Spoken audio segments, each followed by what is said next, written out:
Welcome to the Gospel According to Star Trek podcast. I'm Kevin C. Neese. And I'm Tim Van Orden, and this is episode 18, Redemptive Reflections. We'll be starting off with some Star Trek news and then discussing Discovery Season 3, Episode 10, Terra Firma Part 2.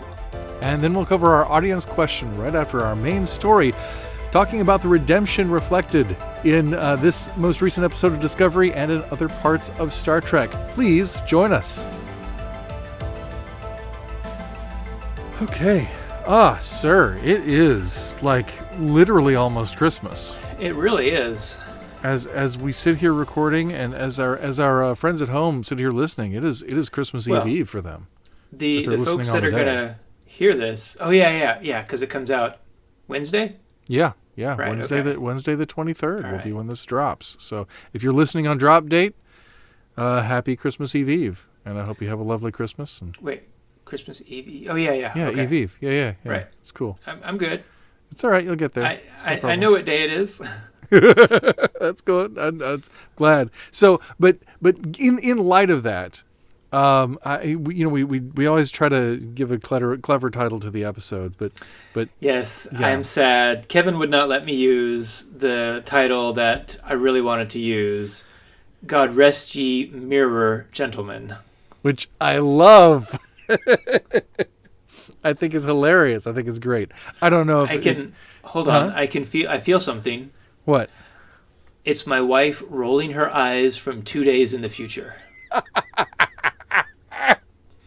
That's when you know you're really onto something. Yep. the spousal eye roll. That's always a good sign. Oh boy.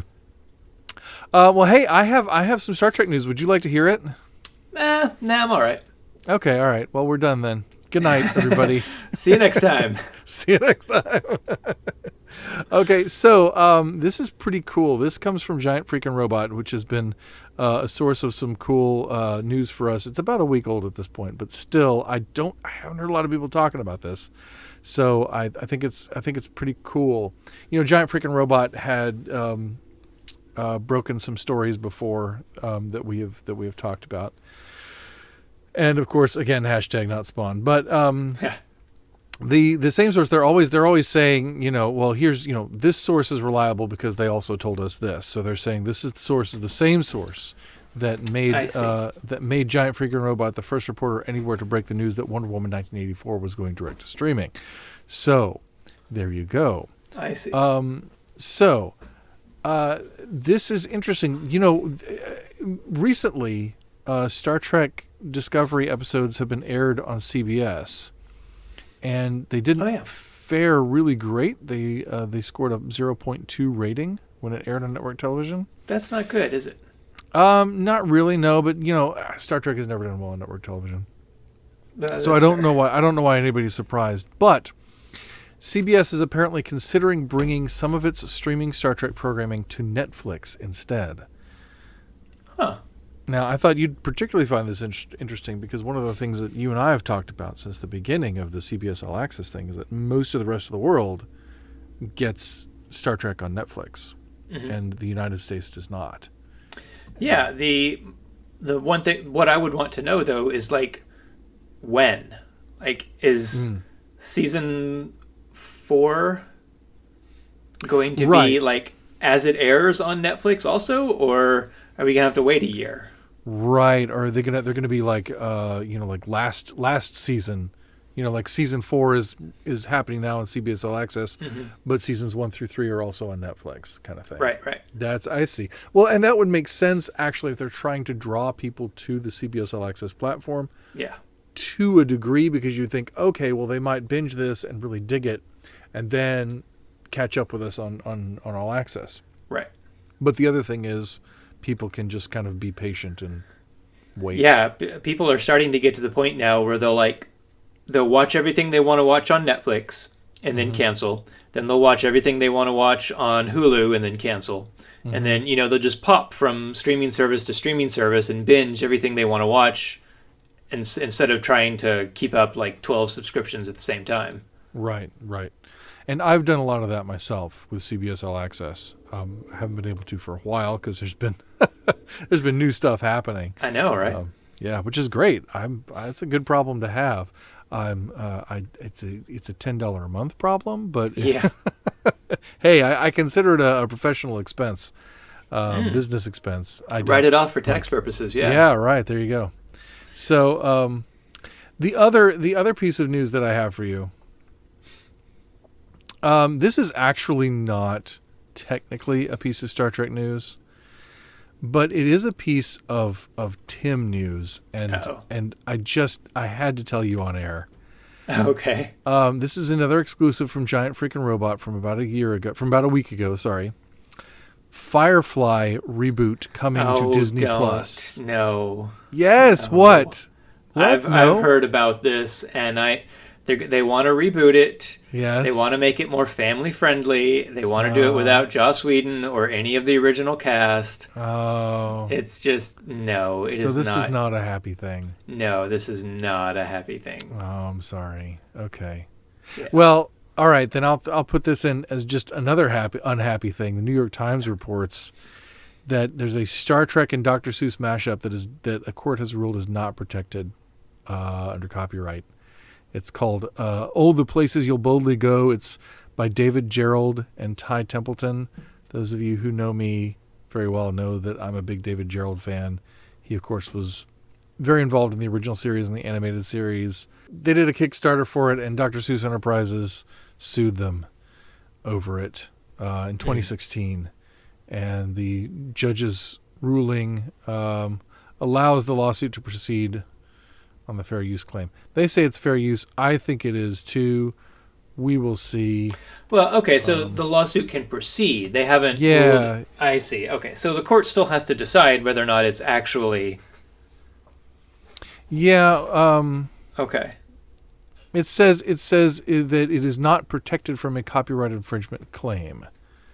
Right. That means they haven't argued it in court yet. Yeah, I think not. Yeah. Okay. So, I really think it is permissible under fair use. It looks to me like a parody, and I'm really disappointed with Dr. Seuss Enterprises for coming after them, because it's really good art too. I mean, it looks like Dr. Seuss art. I wonder if it's one of those things where, like with a trademark, you have to take it to court, otherwise you lose the right to ever take it to court, sort of a thing. That's true. So maybe they know that in court, once they get it to court, that it'll get called fair use. They're trying to make sure that they don't lose the right to do that in the future. I don't know, especially maybe if it's gone to like estate status or something. I don't know, but maybe so. Copyright law is archaic and needs to be revised. I completely agree with you, and I agree with you as an author, So yeah. I have my own copyrighted works out there, and I agree with you for sure. So, but anyway, it'll be interesting to see how that unfolds, because it looks like a great book. I would love to read it. I would love to have it. It's exciting, but anyway. That's it. That's all I've got. All right. See you next time. See you next time. You're just going to say that all episode, aren't you? Yep. Yeah, all right. No. Well, given that last time I could only get you to say it as Yoda. Actually, I had to say it. I had to say it as Yoda to get the episode. Did you listen to the end of the last episode? I did. I texted you. Yeah. You did? Oh, okay. Yeah, I loved it. I didn't remember that. Okay. I sent you a GIF of Yoda laughing. Oh, I didn't get it. Oh, man. Are you still using like one of those old phones? Yeah. Okay, that's probably why. I think. Anyway, all right. Well, anyway, you can Facebook it to me or something. But yeah, it was it was fun. It was cool, and I will let people guess who is who. We both did Yoda impressions at the end, and I'll let people guess who is who on that. But speaking of Yoda, it's time to... Yo, dog. Well, I was going to say, who reminds me of Yoda? Carl. Yep. Does he though? He's a wise guy who is shorter than the people around him. Kind of ends there. Hey, it's all a stretch at this point, sir. That's fair. This may be a thing. Like, we've been trying to do like smooth transitions. Maybe at this point our goal should be the most awkward transition possible. Oh, goodness. So, All right, then I've got it. Yoda saw the little runt sitting there on a log like Carl was just sitting there in his chair. Boom. Weird Al segue for the win. oh yeah, I love that. That's beautiful. For those of you who don't know the Weird Al song Yoda, oh heck, we'll put it in the description. It's a great song. It's good. It's a lot of fun. It's wonderful. So how did you find Terra Firma Part 2?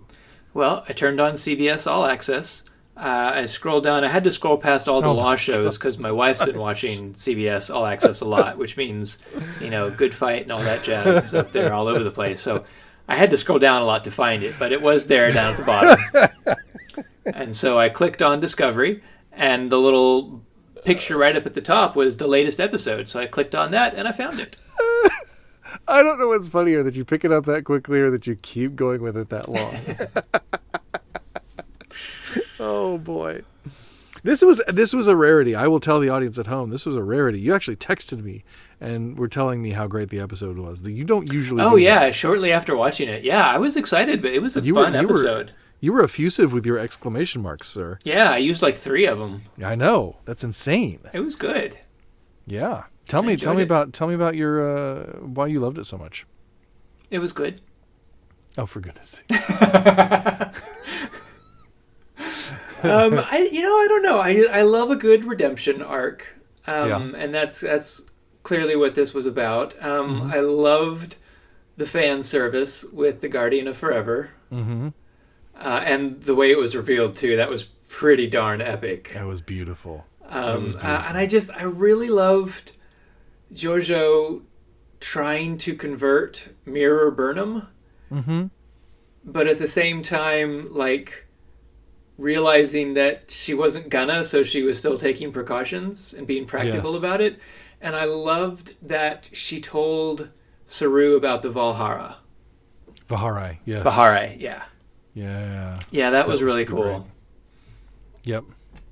I love that. I mean, just that it's like, it almost is like, and I had not thought about this till this moment, but it's almost like her focus was on Michael, but the person she was really there to rescue was Saru. And Carl says at the end of the episode, he says he will save many, many others. Mm-hmm. And that is like, there's all this focus on her and Michael, but really, like, there's something else that she was there to do that she didn't even go there to do. She didn't even have in mind to do necessarily. Mm-hmm. Saru just showed up and she's like, oh, I feel completely differently about him than I did the last time we were here. She develops, she shows us what's really interesting about this story and the way this is written is that I kind of get the feeling watching it that I'm like, wow, where did this version of Jojo come from? Uh-huh. It's like she's a completely different character all of a sudden. None of the things, she's so earnest, she's so forthright, she's so sincere, she's so compassionate, like all these things that we never see when she's in the Prime Universe. Mm-hmm. Like, we kind of get these inklings that things are going on underneath, but she always has that really bristly aloof exterior. Yeah, and that sort of aloof attitude, and that really I don't want to say rebellious, but that arrogance. Yeah. All the things they said in the toast. Yeah. And so it's really interesting because I kind of struggled with that a little bit, because I was like, and they're just suddenly writing, like, I like a good, like you say, a good redemption story, but it's almost like magic that she's this redeemed version of Philippa all of a sudden. But then I thought about, like, how we conduct ourselves differently in different contexts. Mm-hmm. She's not around the Discovery crew now. She doesn't have to, like, keep up that front. She doesn't have to feel protected in that way. She's home, and she's a little bit back in time, too. So that gives her the sense that, I have an opportunity to change something. And, of course, the thing she wants to change is she wants to save Michael.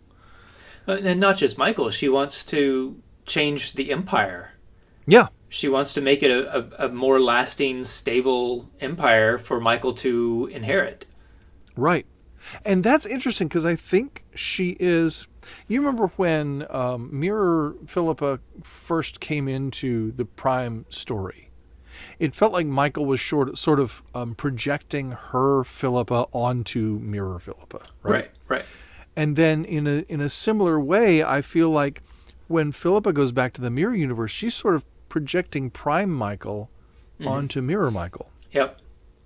And just as and it's interesting because Philippa has to realize that Mirror Michael isn't going to change. And then when she comes back, you see that acceptance when Michael says, "You are my Philippa." In other words, the things that what I feel for you is yours and nobody else's. In other words, I'm loving you for who you are. Right. I'm not projecting somebody else I knew who had your face and your name onto you. That's significant. And I think that's, I think that's important. I think that's really important. I think we so often project in our relationships. Whether you've, maybe you've had a friend and you lose that friend to death or distance or disagreement. Ooh, the 3 Ds. I'd love that alliterative stuff. Here in our alliterative episode. But however it is, you've lost some person in your life, and you have to develop new relationships in order to survive as a human being. And you can sometimes project onto that new person and try to sort of fit them into a mold of something you're missing, fit them into a mold of something you want them to be, rather than allowing them to be themselves and loving them for who they are. Right. And that can be a difficult thing to do, but that's what real love is, I think. Love is demonstrated to us, right, by God in Christ, that while we are yet sinners, Christ dies for us. Therefore, God, knowing us as fully and as intimately as God does, nonetheless loves us as fully and as sacrificially and is seeking our complete redemption as fully as God is. Therefore, if love behaves that way in its greatest expression, then also we ought to love one another exactly as we are, right? Because that's the only way to really love somebody. Right. If love your love is patient, love is kind, all that jazz. All that jazz, yeah. Somebody might have said that stuff once. Yeah. Yeah, exactly. And that is loving somebody as they are, for who they are, with all their faults, with all their flaws, not because you think you can make them into something better, not because of the ways that you don't earn love by changing. If you ever find yourself in a relationship where you feel like you have to change yourself so that the other person will love you, you're not being really loved, and you're wasting your time. Right. Because that's not what love does. So, there you go. It would be interesting to go back into through the second and now third season and see if you can find a point where Michael shifts from projecting Prime Philippa onto Giorgio and accepting Giorgio for who she is. Oh, that's a good idea. That's very interesting. Well, and I feel like it would be kind of similar to the change we see in Philippa herself, that it's gradual. Oh, sure. And it's maybe even under the surface in some ways. But yeah, that would be very interesting to see. That'd be very interesting to see. I love the subtleties in the relationship between these two characters. I do too. I'm going to miss their relationship. I will too, and I think we're both gonna obviously miss Michelle Yeoh. Yeah. But I gotta say, this episode, Terra Prime Part 2, has me more interested in a Section 31 show than I ever have been. Because now you start to see her motivation. She wants to, she's seen how good the Federation can be. Yes. She failed to convert her empire into that, so now she's going to do everything she can to make sure the Federation doesn't become the Terran Empire. And it's interesting because Philippa is the kind of person whose ethic you want, and it's the same thing with Ash Tyler, is a kind of person whose ethic you want if you're going to have a Black Ops organization in Starfleet, right? You want somebody in that organization who's going to say, yeah, we're going to skirt the line, we're going to cross some lines, but there's a certain... but we always are doing it for a purpose, right? We're always doing it for a larger purpose. I think of people who maybe sneak Bibles into countries where they're not allowed, or Christian churches who meet underground in homes, or, I mean, you could even go so far as hiding Jews from the Nazis. That's maybe a little more noble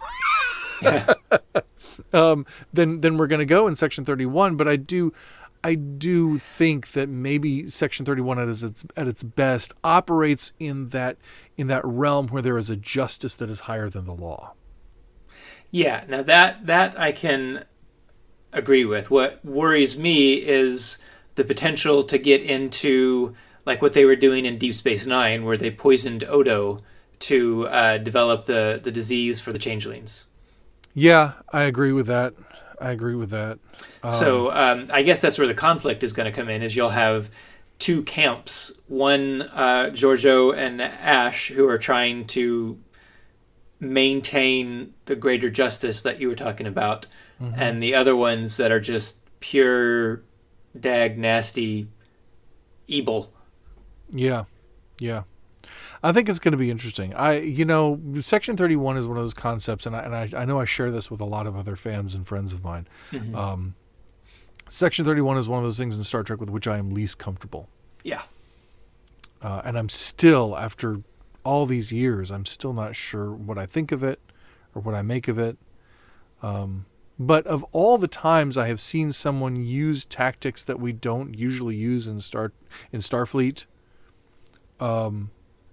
I trust the way Philippa does it, and I like the way Philippa does it, probably more than any other character.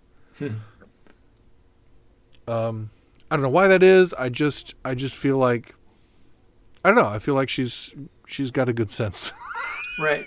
She's a protagonist now. She's earned our trust. She's earned our sympathy. We can relate to her now, as opposed to whenever they use Section 31 on another show, it's just as someone for our crew to butt heads with. True, yeah. Or to draw them into ethical conundrums. Right. Which is not a bad thing. I think of Bashir, and his whole process with whether he's going to work with Section 31 or not in Deep Space Nine. So, but that might be for the other part of the episode. But yeah, so I find that fascinating, and I'll be interested to see where all that goes. All right, so back to the episode proper, because we could go down Section 31 rabbit holes all day. But back to the episode proper, and back to our favorite part of both episodes, which is Carl. I love him. He is, yeah. I do hope we have not seen the last of Carl. I mean, it's probably just this one-time thing, I'm sure. Probably so. Honestly, hopefully so, because you don't want it. In fact, a friend of mine has told me that the Guardian Forever has not showed up on screen in Star Trek since the original series, since City on the Edge of Forever. Right. But it's shown up in the novels so much that there's actually a rule against using the Guardian of Forever in novel stories now. Oh, wow. So I found that interesting. But because the Guardian Forever is a really interesting concept, a really weird concept. It's one of those things from the original series that's very quirky and pushes back against that claim that Star Trek is all science and rationality all the time. Yeah.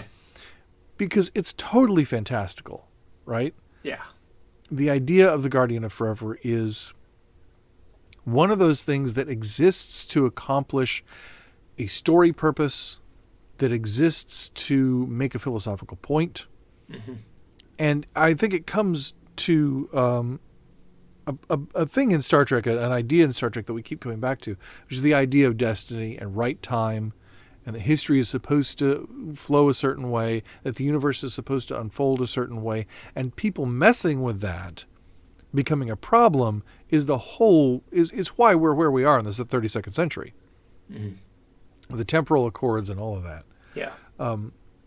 But Carl specifically, and bringing back the Guardian of Forever in this episode, when did you know that Carl was the Guardian of Forever? Well, I didn't suspect it during part 1. I think it was when we were talking about some theories in episode 17 where people had speculated that he might be the Guardian of Forever. And that just kind of fits so well. Yeah. That, like, I won't say that I knew it was the Guardian of Forever at that point, but you kind of had a good feeling, a good suspicion. Yeah. But not enough that I wasn't completely floored and just my jaw hit the floor when that reveal happened, and I was just like, see, that's one of those times that was such a difficult moment for me, because I knew I was supposed to have that reaction and I didn't, because honestly, when Carl showed up in part 1, mm-hmm. I figured he was the Guardian of Forever. Because I was like, okay, we're taking Georgiou to this planet to, heal her, right? Mm-hmm. And what David Cronenberg tells us, I've got to learn that character's name, but what David Cronenberg tells us is that, her molecules want to either go back to the right time or the right dimension. And so I'm like, okay, so whatever happens on this planet is going to resolve her in some way, and the only way to do that is to get her back to the right time or the right dimension. And based on that line, I mean, obviously she's probably going to go back to the right time, because we know there's a Section 31 show coming up. If I hadn't known about the Section 31 show, I wonder if I would have decoded this as well as I did. Right. But then when you show up and there's a guy and there's a door leading to nowhere, and we're talking about time travel and dimensional travel and stuff, which is like, oh, I bet that's the Guardian of Forever. Like, it just connected for me. So what we have here is a classic case of being too smart for your own good. I guess so. I don't know, but it was so hard for me, because like I watched the second episode twice, just to try to enjoy that moment more. Not just for that, but in many ways, I love the way it was done. They used the audio from the original series. Yeah. And a friend of mine actually pointed out to me, and I did not catch this because I'm not as much of a nerd on the original series as some other people. The newspaper that Carl has mm-hmm. is the newspaper from City on the Edge of Forever. Oh. It's the same newspaper. It just has a new photo and a headline. It has the same ads in it and stuff. And so apparently that was a major giveaway to some people. That's clever. Yeah, it was really good. And that's what I love about this episode too. Like I talked last week about sort of the whimsy of this anachronistic thing, this door leading to nowhere and a guy in a bowler hat in the middle of the snow. Mm-hmm. Oh, and we can talk about that too for a second, but I'll get back to that. But also that kind of attention to detail, nerdy detail. We mentioned the word fan service earlier, and like, yeah, okay, I feel like that term gets bandied about and really kind of disparaged a bit. But I feel like, no, this is really right. This is not frivolous in any way. I think we usually mm-hmm. think of fan service as frivolous. Right. I think it's something that fans are going to appreciate, but it serves a story purpose like no other element in the Star Trek universe can. Yeah. And yeah, go ahead. No, I mean, yeah, there's fan service done right, and there's fan service done wrong, JJ. Agreed. Hey, there's nothing wrong with it. Sorry, you haven't seen Rise of Skywalker, have you? Oh, no, I haven't. Yeah. I've seen Rise of Skywalker. No? Rise of Skywalker is the last one. No. Okay, all right. Well, we'll see about that. All but anyway, this is a Star Trek podcast, sir. Get on the ball. Sorry, Mandalorian was so good, I can't help it. I know, I understand. But no, I really love that, and I think it's one of the many things that shows that the people who are making Star Trek right now know Star Trek really well and love Star Trek and honor Star Trek. It reminded me, too, this moment, probably more than anything in the series, although we have gone back to Talos 4 and stuff like that, it reminded me of new Doctor Who. Because new Doctor Who is doing this, where they go back to the old storylines and bring in characters and things that the fans will know and make them richer and deeper and more interesting. And so I see Star Trek doing that a lot right now. And Discovery is like the most meta Star Trek that there's ever been, in terms of just being connected, deeply connected to the other series. Yeah, and that excites me. But the snow, we have to talk about the snow. Sorry, I'm off in my own little fantasy land now, thinking of a Star Trek Doctor Who crossover. Oh, that would be cool. Specifically, Tennant. He's yes, got it to has be to be Tennant. Tennant. It's got to be Tennant. I know. My wife Melissa likes Matt Smith, but I'm like, no. That's actually why I stopped watching Doctor Who. It's because of Smith. Because David Tennant was no longer going to be the Doctor. Oh, right. Like, I didn't know who the next guy was, but I was like, I don't care. David Tennant's the Doctor. Yeah. It's done. But anyway, this is a Star Trek podcast. All right, let's see how many sci-fi shows I can get us derailed on now. Right. Oh boy. But we got to talk about the snow. I love the snow. Did you get the mirroring with this episode and Vulcan Hello when we first see Philippa and Michael interacting together? Well, I too watched the episode of The Ready Room. Well, I know I saw the episode of The Ready Room, but I had thought about it in the episode, in the first episode. We have already established that of the two of us, you are the one who's too smart for his own good. I did not make that connection. Well, I did. Especially in Terra Firma Part 1. Because they're walking, in the big expanse, and it just totally reminded me of being out in the sand on the dunes in the Vulcan Hello. But the great thing about that is that it was originally going to be another desert environment. I'm telling this for our listeners' sake because I know because you watched The Ready Room. Right. But it was going to be this gravelly desert environment, whatever, and it just flipping started snowing. They weren't planning on this to be a snowy environment, and it just dumped snow on them. And wasn't that a beautiful thing? One of the things that Ira Bear from Deep Space Nine used to say is God is a Star Trek fan. Yeah. And I just like to think that this is a moment of God being a Star Trek fan. And no, I think this will work better with snow. Right. whether I actually believe God's will works this way in human history or not, I think it can. I don't think there's any reason to say it absolutely doesn't. But it is pretty great that snow just happened, and I think it's perfect. I think it adds just a whole other level. Because how many alien worlds on Star Trek are deserts? Because we always used to go out to the desert in California, right? And to what is it, Monument Valley, and so it just makes it. Because just imagine how much cooler Carl is smoking his cigar in the snow. Yeah, it really does add just that extra little bit of special right there. Yeah, it does. It's great too to see real snow, and the reactors are cold and all that sort of thing. It's just like it really is real, and I think it's beautiful. I love it so much. So that's just one of those moments when, and that's one of the great things that happens when you're shooting on location and. It's just, it made me happy. Made me very happy to learn that. Go watch The Ready Room, people. It's awesome. So, last thing to talk about in Terra Firma Part 2. Although there's so much to talk about. Can we talk just a second about Sonequa's... we still got like 11 minutes, so sure. Can we talk for just a second about Sonequa's performance? Go for it. Were you again like in the camp of like, this is too over the top? Maybe. Yeah. Maybe. There's a couple things.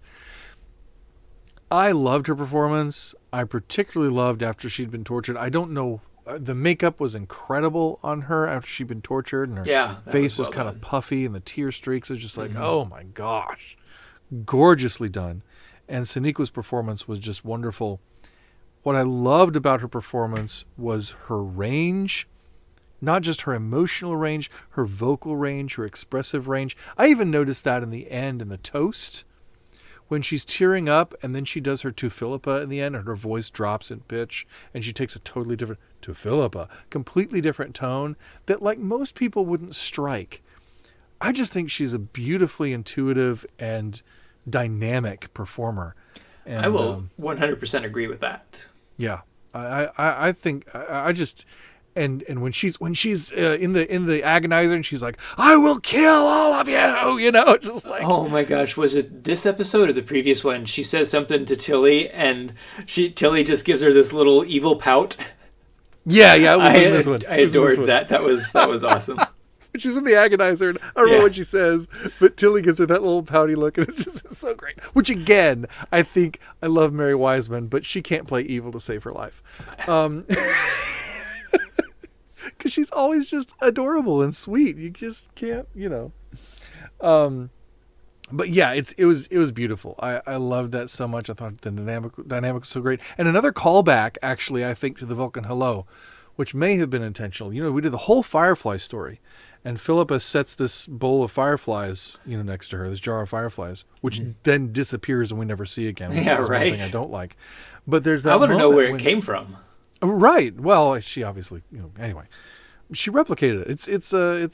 How do you you can't replicate live organisms? Fireflies. I don't know. She got them somehow. She went to the field. I don't know. Doesn't matter. It's there. But what I loved about it was. She sets that down next to Michael, and Michael wakes up and turns over. I'm sorry, I'm going to turn away from my mic. She turns over and looks kind of not directly into camera, but out through the fireflies in the jar. And it reminded me, and I tried to find the exact shot, and I'm not sure where it is, but I think it's in the Vulcan Hello. They've used it in promo stuff. There's this shot of Michael in her spacesuit, and she has that glass, you know, bowl over her face, and there's these sparks flying, you know, and we see it reflected in the glass, and it felt like a callback to me, another visual callback, and I thought that was really beautiful. That's cool.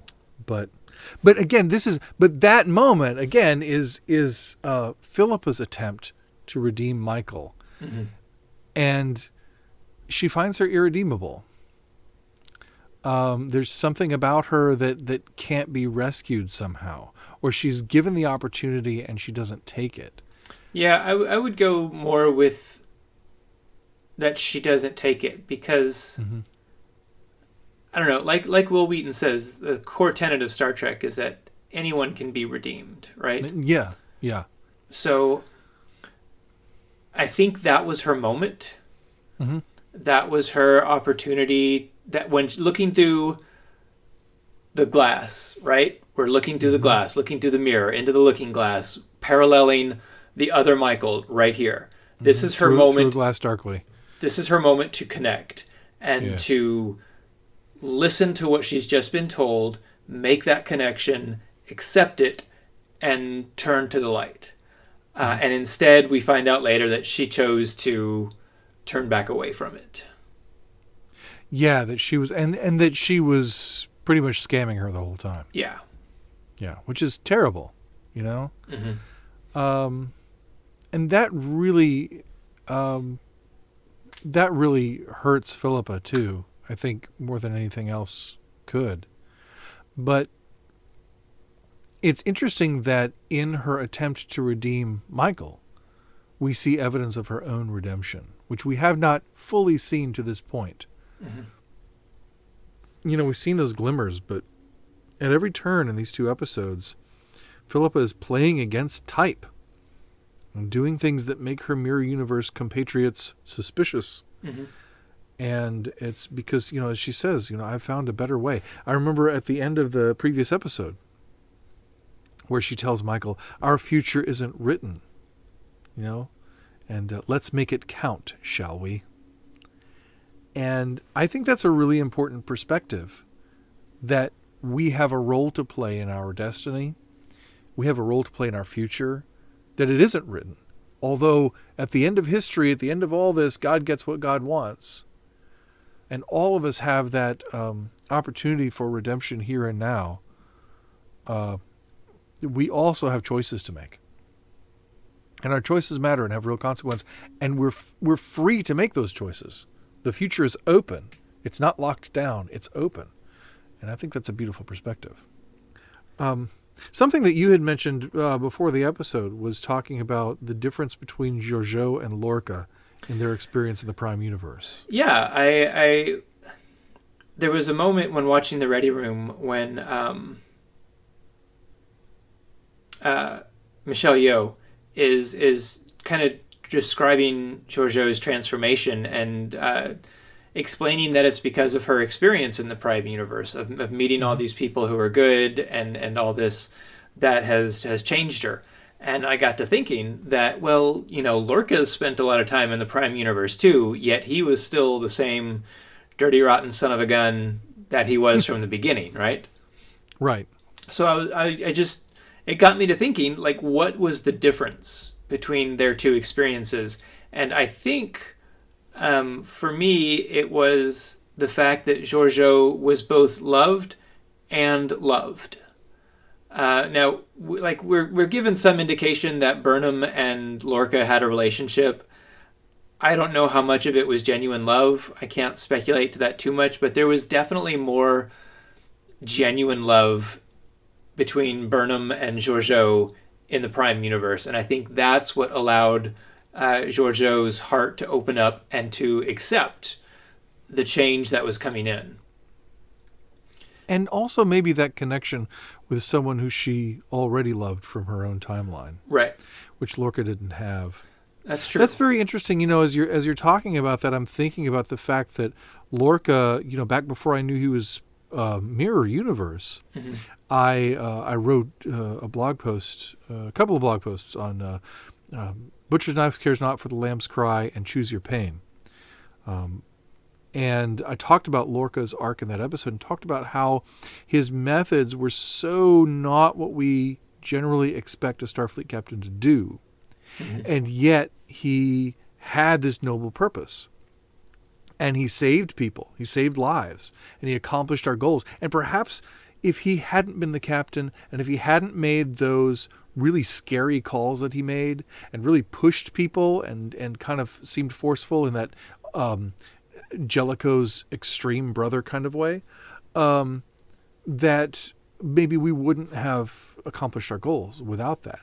And so, now on this side of things with Lorca and on this side of things with Philippa, that reminds me of Philippa, or Philippa reminds me of that, of like using these tactics that we might not otherwise use, but for noble purposes. And I wonder how much Lorca's story is kind of like that of, say, Kai Wynn or Gul Dukat in Deep Space Nine, where you have somebody who does show these glimmers of trying to do the right thing, Mm-hmm. That maybe there is, some goodness trying to break out in them, or that they're trying to move toward, but in the end they just make different choices. And why, we don't know. But I think you're onto something there, that the exposure to love and real love and real acceptance, in spite of her behavior. We talked last episode about her flipping the bowl of soup onto Tilly, Mm-hmm. and Tilly hugging her before she leaves. Yeah. And that somebody called it agape love, that Tilly shows in that moment. I think that kind of love, that kind of unconditional love that she encountered, I think you're right. I think that probably has had a transformative effect, as it should, as we've pointed out many times, because God is love. So I definitely agree with that, and I think also there's a self-awareness in Philippa, where we talked also about Philippa saying that she says to Michael, I told you that you were giving me a death sentence by bringing me here, but the truth is that I was mostly dead already. So talk to me a little bit about that too. I am so glad you remembered that line better than I did. It was definitely something, like, at that point in the episode, you already know this is a redemption episode, a redemption arc, because she's been redeemed. And that just struck me as that point, like, in a character's development, in our Christian walks, where we have to recognize the self-awareness, like you say, which I don't think Lorca did have. Yeah. That self-awareness that what we're doing isn't working, right? That we do need redemption, we do need salvation. Well, and also I think it's important too that it's termed that it's mentioned in terms of life and death. You know, I just finished up the 4th week of Advent, right, for our Advent 2020, which if you haven't listened to those, go check them out. They're not long, and this one I'm really, really pleased with. But the whole theme of it, the whole theme of the 4 weeks was seeking out new life in the advent of Christ. And I think that's something we're very much dealing with right now, and we deal with every year at this time, is seeking out new life and the hope of new life, which is the hope of resurrection, which is the hope we have because of Christ's resurrection. And there is a deadness of spirit or a deadness of soul that happens to us and that can happen to us.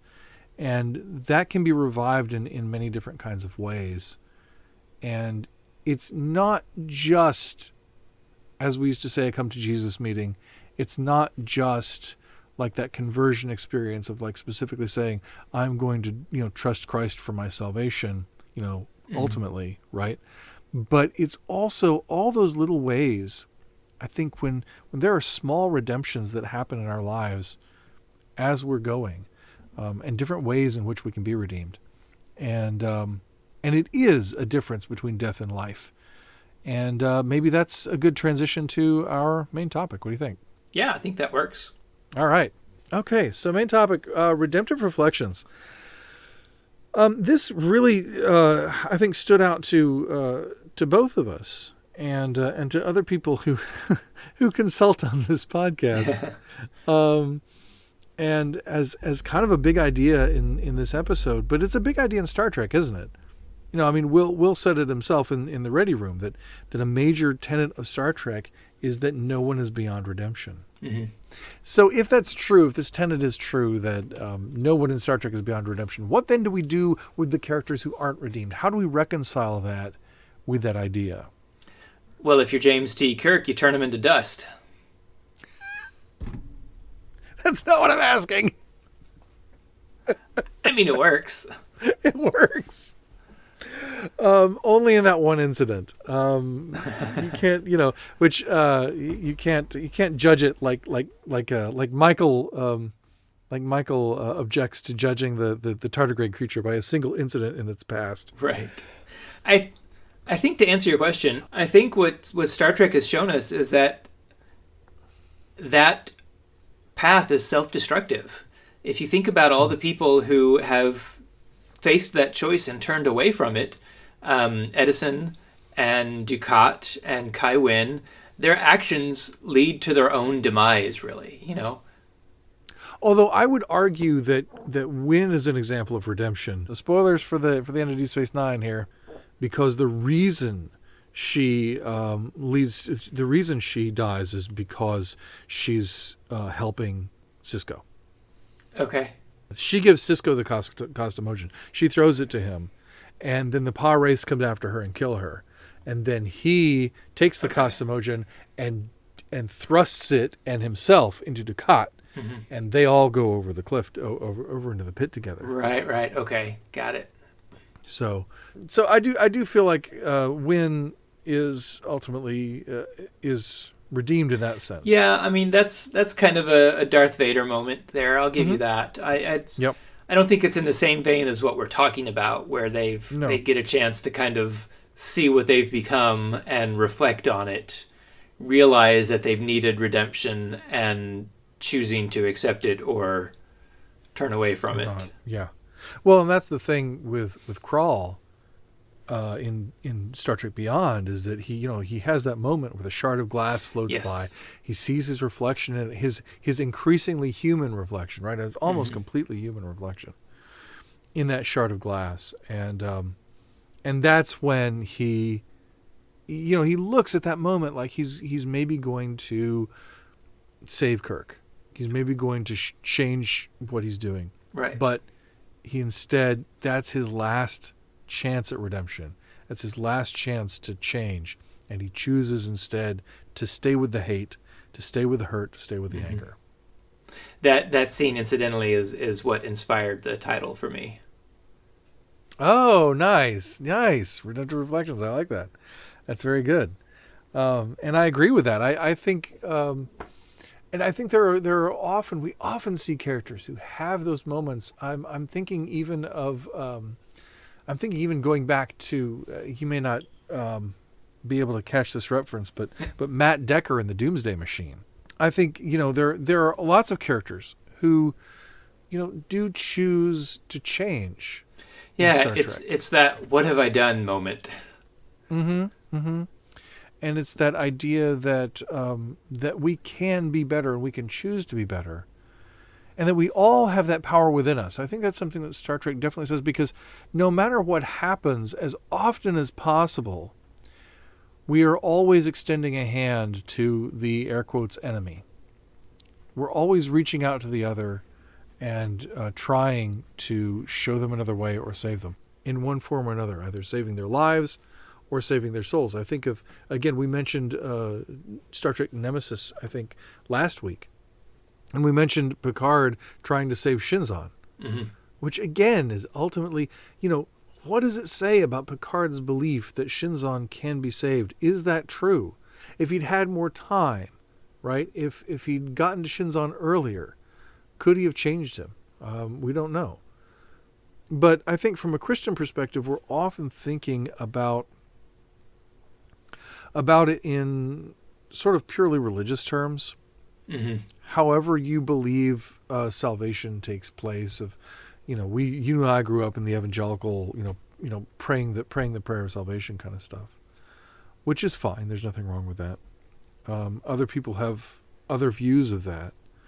But we kind of think of that like ultimate destiny kind of salvation, like going to heaven when you die kind of salvation. Mm-hmm. And I think Star Trek is one thing that tells us that there are other kinds of salvation, there are other kinds of redemption, there are other kinds of rescue, and that our growth as human beings in general, but also our redemption, is often incremental in nature. We often come by it in small ways. And, you may not, who can say about the destiny of someone's soul, right? Mm-hmm. But, you can offer a kind of redemption to somebody for a day, in a moment, in a part of their lives. You can tell somebody something and give somebody something that gives them the opportunity to grow. I don't think we ever need to be going around, though, telling people how to live their lives. I don't think we need to be going around prescribing people to change, especially people we don't know, to change in certain ways.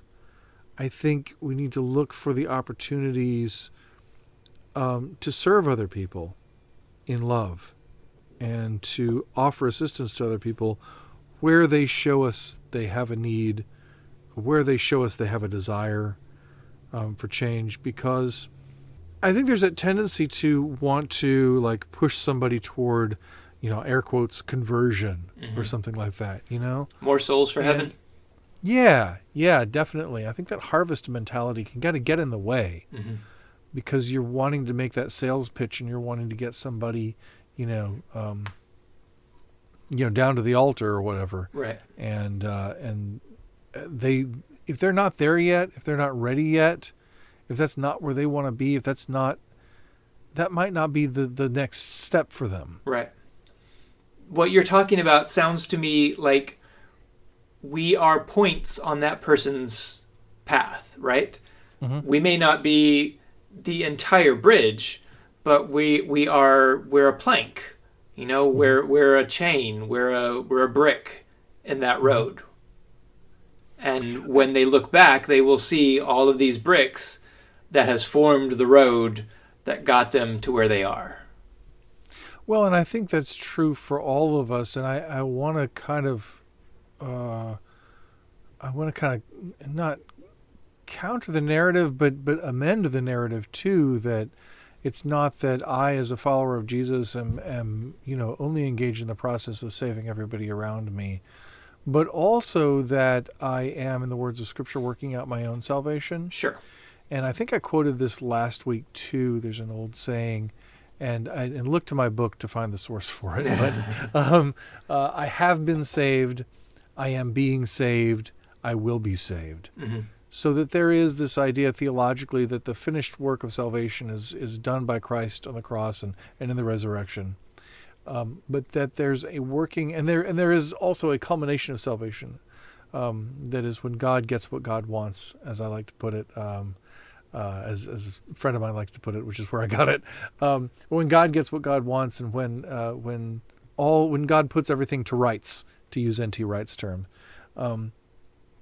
there is that salvation. So that's the I have been saved and I will be saved. But there's also the I am being saved, which is what I think probably would theologically be referred to as sanctification, which sounds lofty, but is really just that sort of daily improvement, that renewing of your mind, that thing that Data talks about in Data's day, the way of acting, thinking, and feeling, that is really what it means to be human, that is more than just being born flesh and blood, but finding that deeper inner life. And that there is a process, and every day we learn, every day we change, every day we grow. And if we're not doing that, we're not engaged in the project of being human. And I think that's what we see time and again in Star Trek, is that the characters who are out of reach, the characters who end up not being redeemed, I think are often the ones who have lost their humanity. Giorgio says that she was mostly dead already. They've lost their humanity. They've died inside in a lot of ways. They've compromised themselves too much, or they've given up too much on hope. I see that so much in Edison, in Krall. I see that even when you look at the original series and you look at some of the like what's the problem with Landru in Return of the Archons? What's the problem with the people on that planet in Return of the Archons? The problem is they have no soul, they have no spark, they have no life. Landru, the person, has been reduced to a series of dictates that are meted out by a machine that automates the whole society. There's no soul, there's no creativity, there's no life force, there's nothing there, it's dead. And that sense of deadness in life is very biblical and very Christian. And I think there's one of my favorite bands is an old band called Plank Eye, and they have this great song called Goodbye. And there's a line in it that says, I never took the time to stop and realize that death takes many forms, even while in life.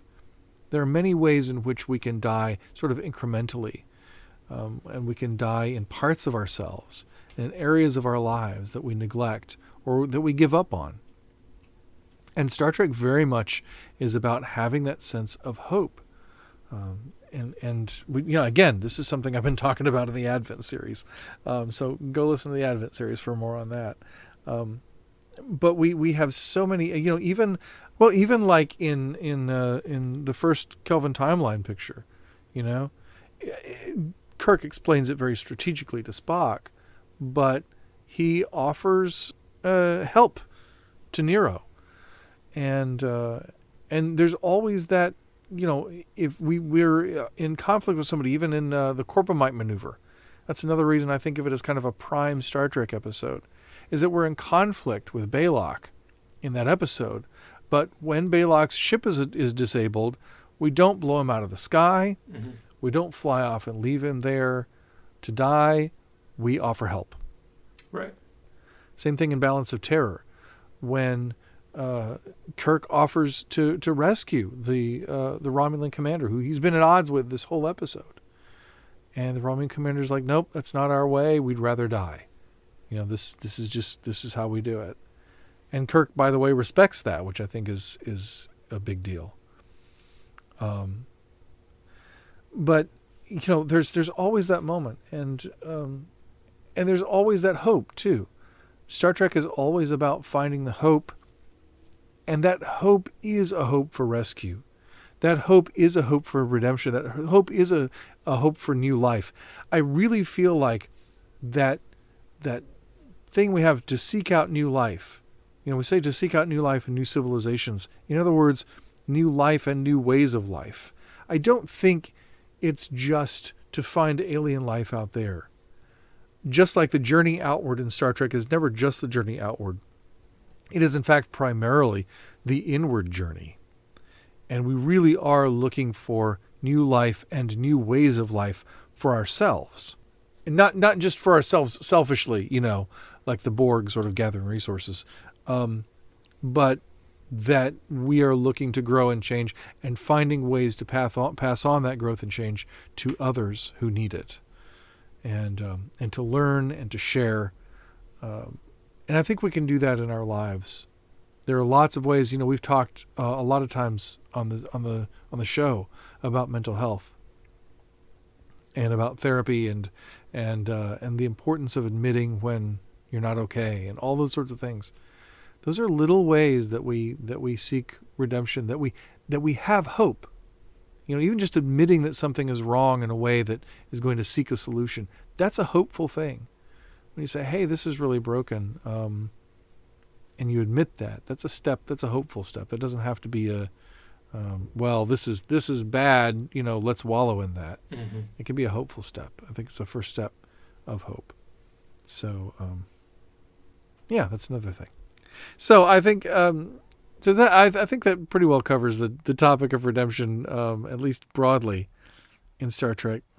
So this week's question comes from a listener who wants to know what Star Trek species we most identify with. I'm guessing apart from human. Well, yeah, that kind of goes without saying. Well, I don't know. Human is a Star Trek species. That'd be an easy way out of the question. Human. I identify with humans the most. Gee, I don't know, Tim. What species do you most identify with? I don't know. Now that I think about it, it's a fun question, but yeah. But so what do you do? So the species are very.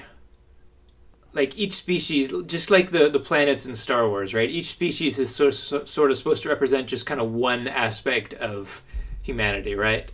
Like it does. It tends to. Yeah. They tend, which makes it feel a little bit like a personality test, and I hate personality tests. Yeah, that's true. So I'm starting to not like this question very much. That's too Listener, bad. Squinting at you. Can you see me? That's what you get for letting me pick the question. Right. I don't know. Would you identify with Klingons because you love Gowron? I don't know. I really love the honor aspect of Klingons. Like, right. I identify, I think, really well with the Klingon ideal, the honor, the tradition, the religious structure. I really like all of that. Where I don't feel like I identify with Klingons, or when they get all drunk and loud. Not just drunk and loud, because that can be fun, right? Oh, okay. Right. But like where they pervert that honor stuff, where they turn it into treachery and use it for self-service and that sort of stuff. Right, sure. Where they use honor as justification to start conflict. Right. And that's true, but that's somebody really violating honor, Right. That's fair. So if you do love honor, then you would definitely object to that, as any good Klingon would. Right. But I'm wondering about like the bawdier side of being Klingon, the more violent side of being Klingon, the warrior-like nature, the aggression, the loudness, the rudeness. What we might think of as rudeness. That doesn't seem like something that you would. Well, yeah, the introvert in me would definitely not be comfortable on in a Klingon mess hall. I will definitely concede that. That's true. But then again, so would most people who value their physical safety. Right. But that's that's another story. Yeah. Although, I gotta say though, I love the leather. Yeah, that's true. Who doesn't? That's gorgeous. Yeah. Kind of, sort of, some Klingon. I guess Klingon ideal. Else? Klingon ideal. Anybody else that is attractive to you in that regard, or is that? I You locking that in? I like the Vulcans too. Again, for that same sort of the stoic structural ness. You like that? You like that formality and that ritual? Yeah. I would say, I like some of that. I think the Bajorans really appeal to me in that regard. I think that the spirituality of the Bajoran people, especially key Bajorans like Opaka and Bareil. Yeah. Those are the kinds of Bajoran I would like to be. Yeah, in fact, in Star Trek Online, the first character I ever made, the highest level I got to, with the highest character I leveled was Bajoran.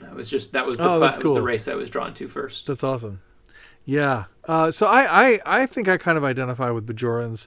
I think I also identify, I kind of aspire to, I would say Kelpians, but it's really Saru. Right.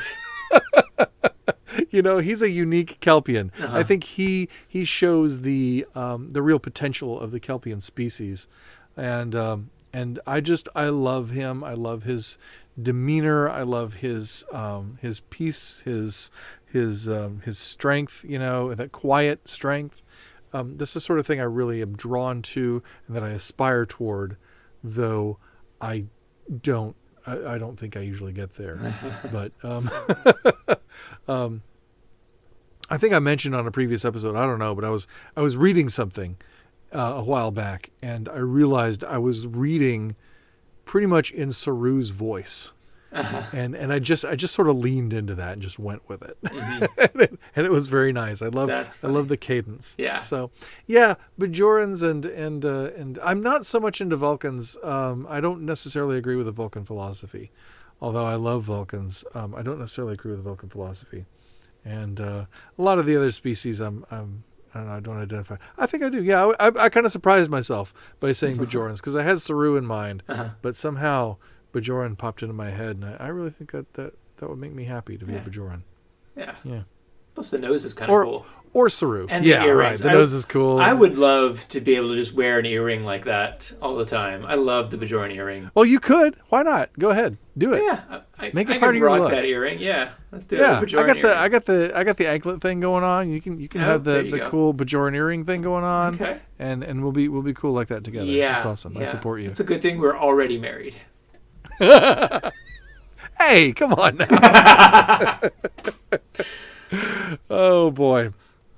All right, so thanks again for that question, Listener. good old listeners. We Gentle appreciate listener. you, gentle listener. We appreciate you so much, all of you, for sending in those questions. Tim, what does next week look like on the horizon?